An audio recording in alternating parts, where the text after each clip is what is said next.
Mesdemoiselles, Mesdames, Messieurs, Shalom Aleichem, bienvenue donc pour non seulement cet hommage, mais en même temps cet essai de biographie que nous allons donc faire pour Maran, Arav, Agaon, Agadol, Teret Roshenu, Arav Ovadia Yosef, Zecher, Tzadik, Vekadosh, Livracha. Beaucoup ont parlé, beaucoup se sont exprimés. Il y a un point sur lequel on a peut-être oublié d'insister de manière claire pour essayer de comprendre un petit peu la dimension de cet homme, j'allais dire, au milieu duquel nous avons vécu. C'est pas lui qui a vécu au milieu de nous, c'est nous qui avons vécu au milieu de lui. Au sens où cet homme-là, c'est à la fois un homme très particulier, en même temps une neshama très particulière. Je voudrais vous donner simplement quelques repères pour que vous compreniez à quel point il s'agit d'un homme très particulier. Les grands de la génération, dans chaque génération, sont des gens qui sont à la fois Talmidei Chachamim, bien entendu, sont des gens qui sont très travailleurs et des gens très tzaddik. Il faut ces trois choses-là pour être un grand dans le peuple juif. D'accord ? Il faut être un grand Talmid Chacham, il faut avoir étudié la Torah, il faut être la Torah, il faut être très travailleur et il faut être très tzaddik. Alors, évidemment, ces caractéristiques, on les trouve chez tous les grands. Mais qu'est-ce qu'on trouve chez ceux qui sont les plus grands du peuple juif ? On trouve, la plupart du temps, des gens qui sont des neshamot très particulières.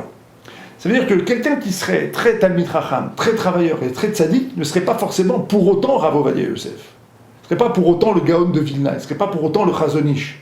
Parce que ce sont des neshamot particulières. C'est-à-dire que quand on les voit, quand on voit ces hommes, on voit en quelque sorte l'irruption du ciel dans l'ordre des hommes. Lorsqu'on voit un génie, on voit quelque chose qui dépasse les forces habituelles qu'on a l'habitude de voir à l'œuvre dans le monde. Mais quand on voit un génie en Torah, on voit quelque chose qui surpasse de loin toutes les forces qui, en général, sont observables dans le monde dans lequel nous vivons. Mais lorsqu'on voit un Gaon, Agadol du peuple juif, un géant spirituel du peuple juif, on voit l'immersion d'une neshama très particulière dans l'ordre des humains. Dès l'âge de 6 ans, Rav Ovadia Yosef, donc, ne jouait pas dans les cours de récréation. Étudier. C'est-à-dire dès l'âge de 6 ans. Alors ces histoires, on les raconte sur tous les Gdolim. On raconte sur le Chafetz Chaim, on raconte sur le Gaon de Vilna. Dès l'âge de 6 ans, il ne jouait pas à la cour de récréation. À 13 ans, il avait déjà terminé le chasse. D'Havana Broura, avec une compréhension parfaite du chasse, à 13 ans. Donc on parle ici d'une neshama très particulière. Ça, c'est le premier point qu'il faut poser lorsqu'on veut comprendre la dimension de cet homme à l'intérieur duquel nous avons vécu. C'est ça qu'il faut comprendre également. On dit au sujet de Moshe Rabbeinu, Ashrei Ha'am Shekachalo, il est heureux le peuple, Shekachalo. Pour qui il en est ainsi. Shekacha, c'est la même gématria, la même valeur numérique que Moshe. C'est-à-dire que dans chaque génération, eh bien, l'âme de Moshe Rabbeinu revient, et notamment chez les Baalei Tchouva. S'il y a des gens qui font Tchouva, c'est parce que l'âme de Moshe Rabbeinu, Bechol Dareh Vedareh, dans chaque génération, elle, en quelque sorte, cette âme-là vient donner, en quelque sorte, l'aide qu'il faut à tout individu pour faire Tchouva, pour étudier la Torah. Ce qui signifie quoi ? Ce qui signifie que nous vivons à l'intérieur de l'ère d'influence de Moshe Rabbeinu. Mais dans chaque génération, il y a aussi des hommes très particuliers, qui sont les Moshe Rabbeinu de la génération, c'est-à-dire qui sont non seulement les guides de la génération, mais qui sont les transmetteurs de la Torah qui vient des générations d'avant. Et ce sont ces gens-là qui créent le cadre de Torah à l'intérieur duquel nous vivons. Donc nous vivons à l'intérieur de Rav Ovadia Yosef. C'est pas lui qui a vécu au milieu de nous. C'est une formulation qui est fausse. C'est nous qui vivons au milieu de lui. C'est nous qui vivons au milieu des Gdolim. Au sens où leur Torah irrigue nos bibliothèques, irrigue notre vie quotidienne, leurs psakim, leurs décisions, fondent, dirigent la manière dont les Juifs vont vivre, la manière dont le public va vivre. C'est nous qui vivons au milieu d'eux. Ça, c'est le premier point. Deuxième point, il faut comprendre aussi que quand on parle de Rav Ovadia Yosef, on parle de la manière dont le Shulchan Aruch a été expliqué dans notre génération. Et là, il y a un point qui est un point tout à fait fondamental, qu'il faut saisir pour comprendre ce que ça veut dire la psycha. La psycha, c'est-à-dire la force d'être un décisionnaire. Il y a des rabbanim, donc des dirigeants spirituels du peuple juif, qui sont des décisionnaires, gens qui expliquent la halakha et qui transmettent la halakha. Lorsque Maran Abed Yosef, Rabbi Yosef Karo, va écrire le Shulchan Aruch, il écrit un texte qui est en fait le point de départ d'une série de démarches. Le Shach et le Taz, Rabbi David Halevi, Shabtai Cohen, qui sont les deux grands commentateurs imprimés, le Chalkat Mechoket, etc., les commentateurs qui sont imprimés dans les éditions du Shas, ont en quelque sorte, à partir du Shulchan Aruch, créé une démarche. Et cette démarche, elle a irrigué la psycha, le monde des décisionnaires, pendant plusieurs centaines d'années.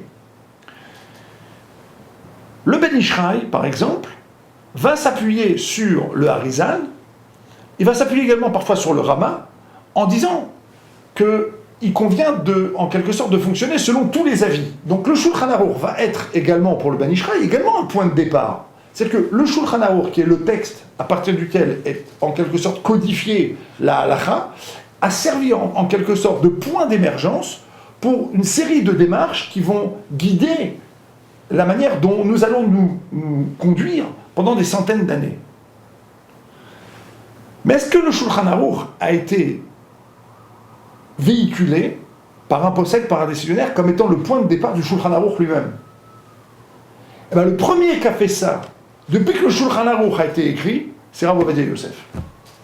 En lanu el hadat Maran. Nous, on n'a que Maran, Rabbi Yosef Karo. En le hakel, en le achmir. Qu'il s'agisse d'être mekel ou qu'il s'agisse d'être mahmir. Qu'il s'agisse donc de se montrer moins rigoureux ou plus rigoureux, on doit suivre Maran. Qu'est-ce que ça veut dire?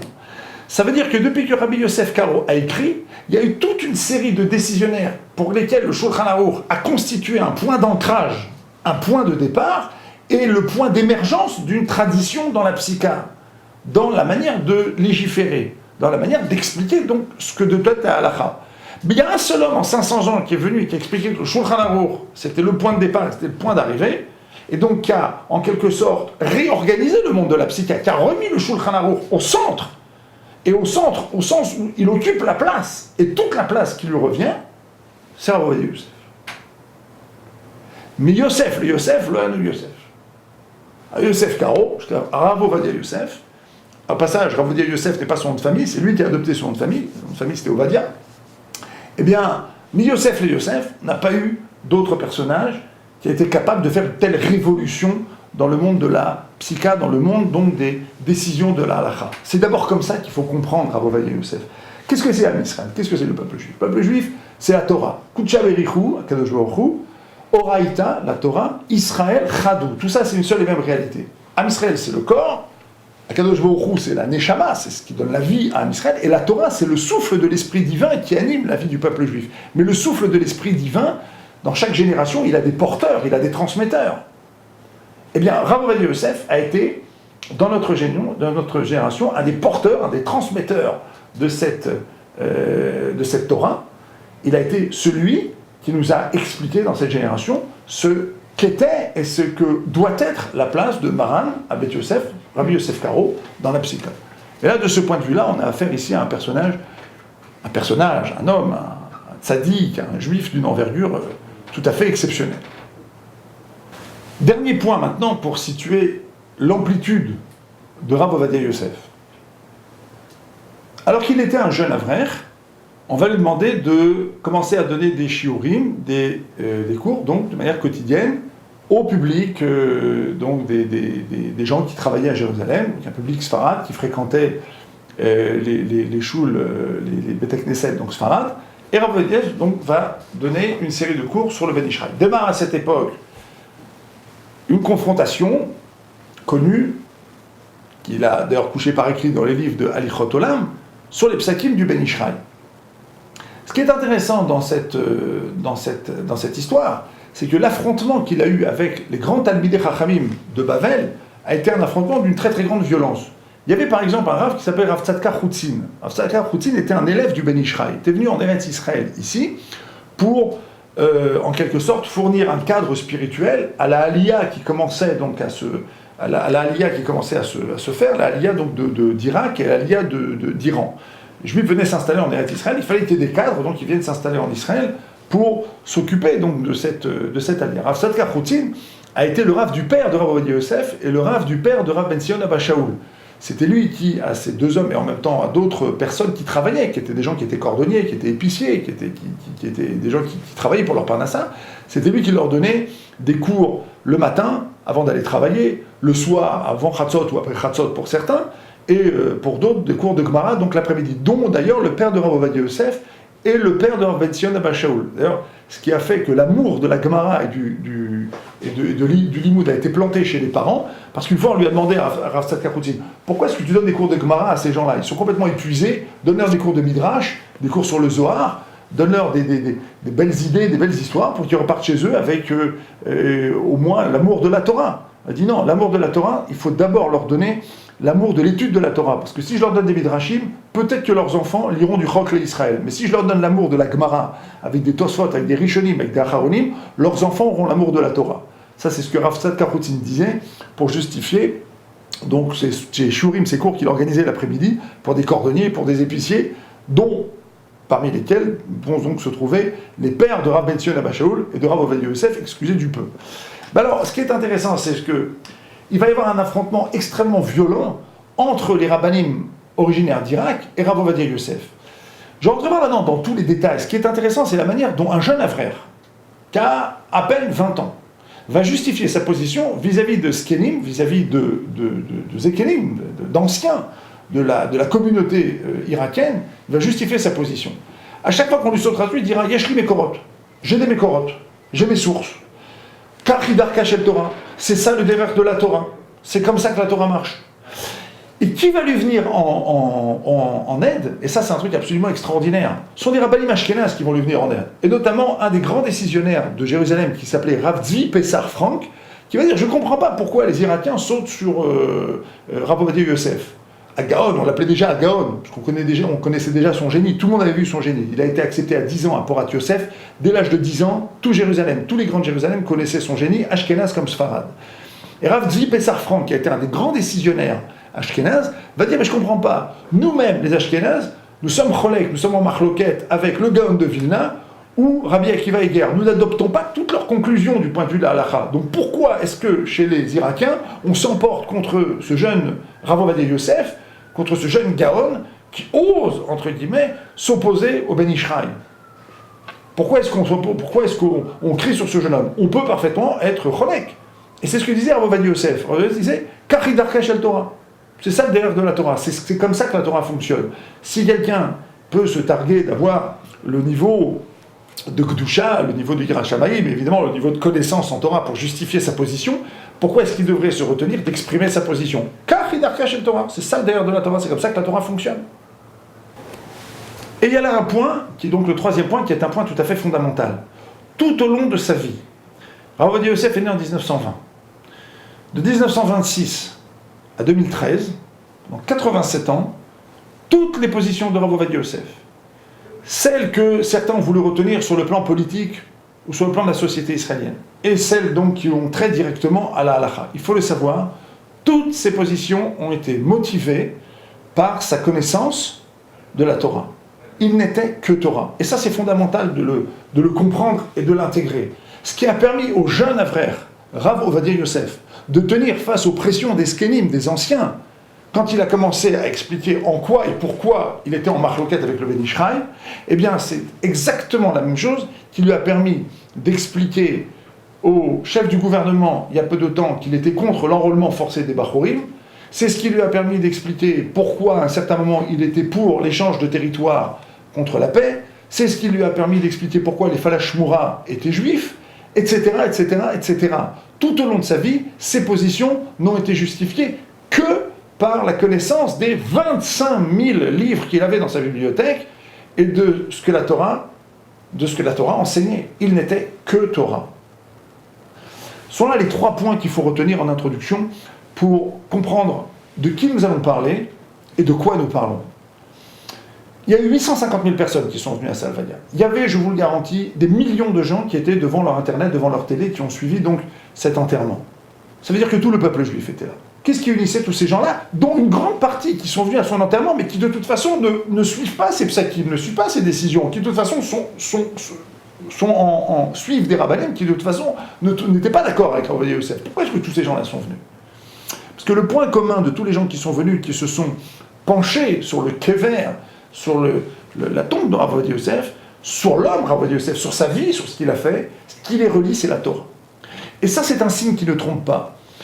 Vous savez que dans le peuple juif, il y a toujours deux dimensions. Il y a la dimension de Aaron et la dimension de Moshe. La dimension d'Aaron, c'est Ohev Shalom et Rodef Shalom. La dimension d'Aaron, c'est on aime la paix, on poursuit la paix. C'est quoi la paix? La paix, c'est que deux personnes qui sont très différentes parviennent à cohabiter, parviennent à oublier leur conflit. Ça, la paix. Ça, le Shalom. La dimension de Moshe Rabbeinu, c'est la dimension du Echad. C'est-à-dire que ma différence se fond dans la transmission du message divin tel qu'il est véhiculé par les Chachamim. C'est complètement différent. C'est la dimension du Echad. La dimension de Rav Ovadia Yosef, c'est la dimension du Echad. Et on le voit au jour de sa mort. 850 000 personnes qui viennent et des millions de gens complètement différents qui pleurent, mais qui pleurent. On a tous pleuré, je pense que beaucoup de gens ont pleuré, versé des vraies larmes. Et il y a là aussi un fait qui est un fait extraordinaire. On a beaucoup souligné, mais qu'il faut rappeler en introduction, c'est que le même homme qui était capable de faire un shiur d'une complexité inouïe devant des Dayanim, était capable 1 heure plus tard d'expliquer les halachot qu'il venait d'expliquer à des Dayanim, de les expliquer à des gens totalement ignorants.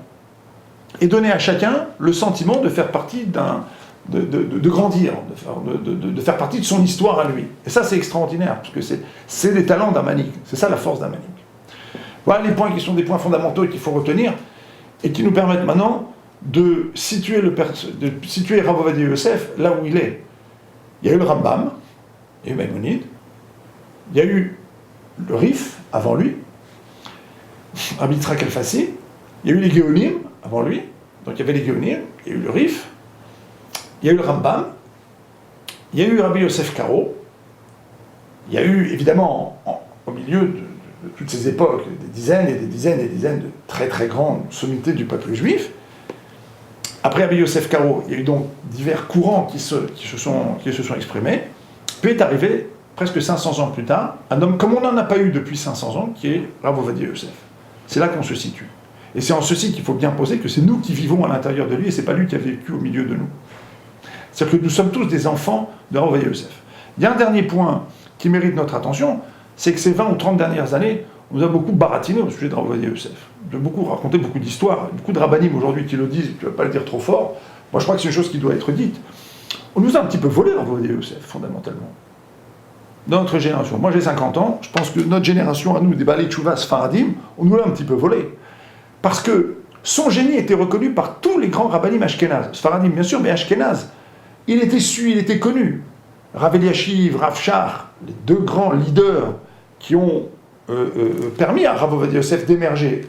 Rav Eliashiv, quand il l'a poussé à se présenter pour être Rav Arashi d'Israël en 73, et Rav Shach, lorsqu'il a soutenu, poussé et favorisé la création de Shas. C'est-à-dire l'émergence d'une force dirigée par un Gadol Batorah, l'émergence de cette force dans la société israélienne. Comme Kelly, comme ustensile donc de Kirouv, pour rapprocher les gens qui étaient éloignés, qui avaient été complètement ratatinés par l'establishment laïque, sioniste, de droite et de gauche ici en Israël pendant quelques décennies. Mais entre ces Gdolim et Rav Ovadia Yosef et nous, se sont glissés des dizaines de moustiques, toutes sortes de moustiques, en tout genre, qui ont eu toutes sortes de discours. Chacham Ovadia Matir, c'est toujours en plaisantant, Chacham Ovadia il autorise, la maison de celui-là elle est remplie des coulottes de Rav Ovadia Yosef, sa baraque, tu veux chercher un éther, tu veux chercher une permission, tu vas aller chez Rav Ovadia Yosef. Non pas que nous on ne l'ait pas découvert, parce que tout le monde a ouvert le Yalkut Yosef, tout le monde a ouvert un Yabi Omer, c'est pour les gens qui étudient, les Chavedat, Chazon Ovadia, toute personne qui a ouvert ces livres-là a parfaitement situé en face de qui il se trouvait.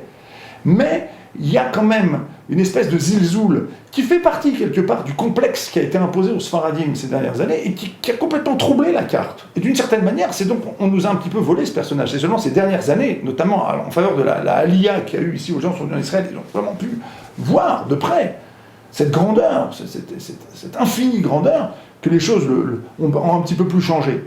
Mais il y a ici un point qui mérite d'être relevé. Fondamentalement, on vient complètement baratiné. On est d'une certaine manière passé un petit peu à côté de lui. Et ça, c'est quelque chose qui aujourd'hui mérite réparation. C'est aujourd'hui une chose qui mérite dans notre génération qu'on prenne quand même le temps de revenir s'asseoir et de réellement replacer l'étude de ces shoots, de ces responsables, chez l'autre ou Tchouvot, de ces responsables, ou de ces commentaires à leur vraie place. Je me souviens encore d'un Rav qui disait, celui qui est cholek sur le Mishnah Berurah, il est cholek sur la Shrina. Celui qui est donc, qui a un autre avis que le Mishnah Berurah, eh bien, il est en quelque sorte en marloquette avec la Shrina, la présence divine.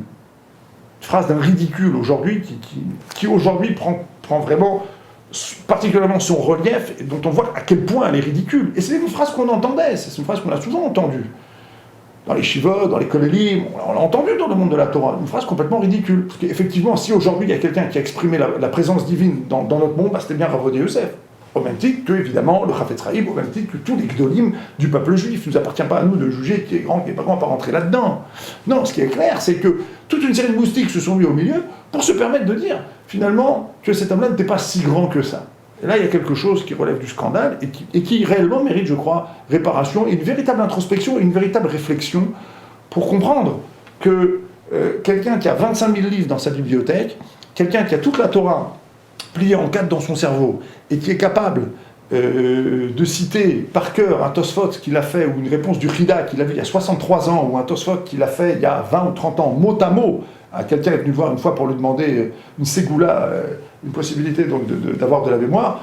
Alors il lui a demandé un Tosfot, un Sechet, un traité où il y avait un Tosfot, et il lui a récité mot à mot le Tosfot. Il dit, tu vois ce Tosfot-là, je l'ai fait 200 fois. Et il a expliqué à plusieurs reprises. Il a dit, les gens disent que j'ai un bon souvenir. Il dit, c'est pas vrai. J'ai rien sorti de ma manche, j'ai travaillé. Alors encore une fois, c'est pas parce que quelqu'un va travailler qu'il va devenir Rav Ovadia Yosef.